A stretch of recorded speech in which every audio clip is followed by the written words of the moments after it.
Halo, kembali lagi di channel Bang Yus. Kali ini kita akan mereview Oppo A15.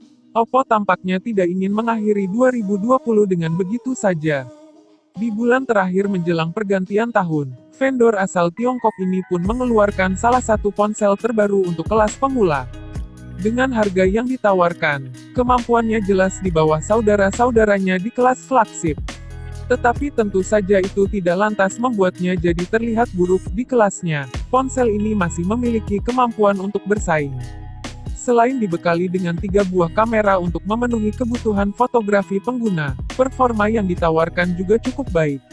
Agar tidak penasaran, simak dulu ulasan berikut ini.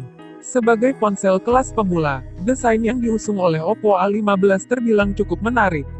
Meski dibanderol dengan budget yang lebih rendah, tetapi vendor asal Tiongkok ini mampu menawarkan ponsel yang cukup tipis dan ringan. Selain tipis, bodi dari gawai perangkat ini juga dibalut dengan desain yang stylish.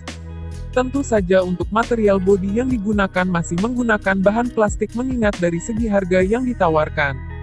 Tetapi berkat pemberian finishing glossy, seri ini jadi memiliki tampilan yang cukup elegan. Selain itu, pemilihan warna yang digunakan untuk sentuhan akhir perangkat juga menarik. Ketika terkena cahaya, akan muncul efek berkilau yang membuat gawai jadi memukau. Berkat ukurannya yang tipis serta bobotnya yang tidak terlalu berat, perangkat jadi terasa nyaman saat digenggam meski hanya dengan satu tangan. Penggunaan sentuhan akhir mengkilat juga tidak membuat gawai ini jadi licin dan rentan bekas sidik jari. 3 buah kamera yang ditaruh di sisi belakang bersama dengan lampu flash LED disusun dalam sebuah bingkai kotak yang membuatnya terlihat rapi. Selain itu, juga ada sensor pemindai sidik jari yang diletakkan di sisi ini. Di bagian depan, desain poni tetesan air masih menjadi andalan. Poni ini sekaligus menjadi tempat untuk kamera selfie. Sisi kiri tetap dihuni oleh 3 buah slot yang dapat dihuni oleh microSD dan 2 buah SIM secara bersamaan. Di sisi sebaliknya, masih terdapat pasangan tombol volume dan power yang disusun berjajar. Sementara di sisi bawah, terdapat jack audio 3,5 mm, speaker, serta micro USB. Sebagai ponsel kelas pemula, tentu tidak banyak hal yang diharapkan dari sisi layar yang dibenamkan. Tidak akan ada layar Super AMOLED yang dapat memberikan kepuasan saat ditonton. Tetapi layar yang dibawakan sudah cukup memuaskan. Mengandalkan layar dengan resolusi HD+, kecerahannya bisa mencapai 480 nit. Dengan begitu, pengguna tidak perlu khawatir saat harus membalas pesan di tempat yang cukup terang.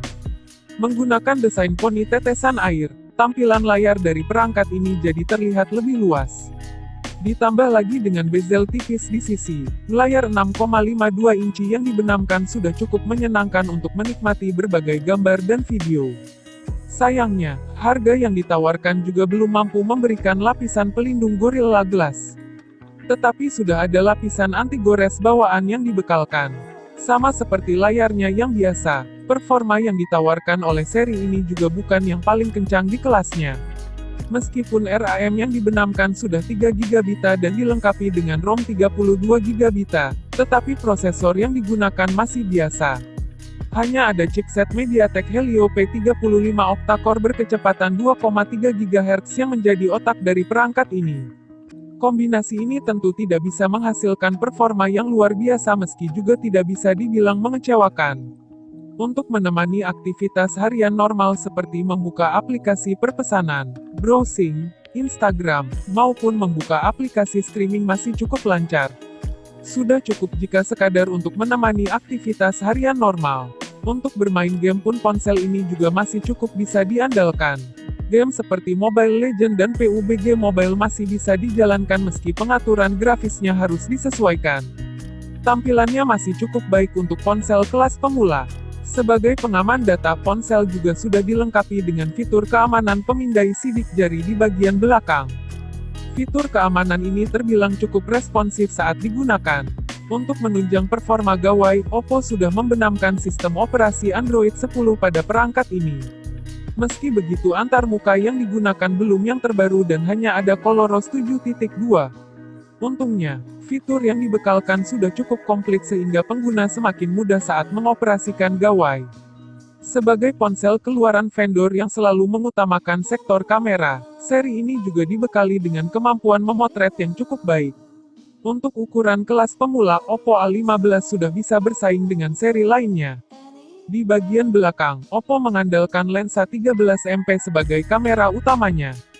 Kamera utama ini dilengkapi dengan sejumlah fitur untuk membuat hasil memotret lebih memuaskan. Pengguna bisa menggunakan mode malam hingga potret. Kamera utama ini pun tidak sendiri, melainkan ditemani dua buah kamera tambahan. Sama-sama menggunakan lensa 2MP, satu kamera berfungsi sebagai lensa makro dan satu lainnya untuk depth sensor. Untuk hasil jepretannya tampak memiliki eksposur yang lebih tinggi. Namun secara keseluruhan warna yang dihasilkan cukup baik dan tampak natural. Keberadaan Eye Enhancement dapat memaksimalkan hasil jepretan. Kamera depannya mengandalkan lensa 8MP yang juga sudah dilengkapi dengan fitur Eye Beautification yang dapat mempercantik hasil jepretan pengguna. Eye ini akan mengidentifikasi usia, jenis kelamin, serta akan menyempurnakan warna kulit serta kecantikan setiap wajah. Kapasitas baterai yang tidak begitu besar. Baterai Oppo A15. Untuk menunjang performa Oppo A15, ada baterai 4230 mAh yang ditanamkan pada perangkat ini. Cukup kecil jika dibandingkan dengan beberapa pesaingnya yang sudah berani menggunakan baterai 5000 mAh. Meski begitu, baterai masih bisa digunakan untuk menunjang berbagai aktivitas normal lebih dari sehari. Fitur Super Night Time Standby juga akan membantu ponsel untuk menghemat daya saat malam hari. Jadi gimana, worth it kah HP ini? Komen di bawah. Oke, jika video ini bermanfaat silahkan like, komen, dan subscribe. Dan untuk pembelian ada di kolom deskripsi dan di kolom komentar. Terima kasih udah nonton.